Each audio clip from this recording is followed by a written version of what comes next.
आज ना आम्ही गेलो होतो बोरनांसाठी, तर तिथे एवढं छान डेकोरेशन केलेलं होतं ते तर तुम्हाला दाखवतेच. पण त्या आधी ना दुपारी आमच्याकडे येणार होते पाहुणे. तर संडेचा दिवस होता, मग म्हटलं आज त्यांच्यासाठी बिर्याणीच बनवूया. तर मस्त छान इथं बिर्याणी बनवायला घेतली. त्यासाठी इथे ना मी 2 ते 3 कांदे तळून घेतले होते. दम बिर्याणी बनवायची तर म्हणजे तळलेला कांदा तर पाहिजेच. आणि त्यानंतर ना आपल्याकडे काही पाहुणे अशी पण असतात की त्यांना फक्त बिर्याणी जमत नाही, तर मग त्यामध्ये ना काही रसाही बनवला होता. तर मी याची डिटेल रेसिपी तुम्हाला नेक्स्ट व्लॉगमध्ये नक्की शेअर करेल. आणि इथं मस्त अशी छान बिर्याणी आपली बनवून तयार झाली होती.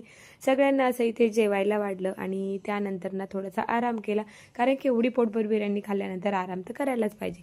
त्यानंतर रात्री ना इथे बोरनांसाठी गेलो होतो, तर त्यांनी खूप छान डेकोरेशन वगैरे केलं होतं. आल्यावर आम्हाला असं ज्यूस प्यायचा होता, तर अशी अवस्था करून घेतली होती. चला तर मग कसं वाटलं तुम्हाला छोटासा व्हिडिओ कमेंट करून नक्की सांगा. आणि व्हिडिओ आवडला असेल तर लाईक शेअर सबस्क्राईब करा. चलो बाय.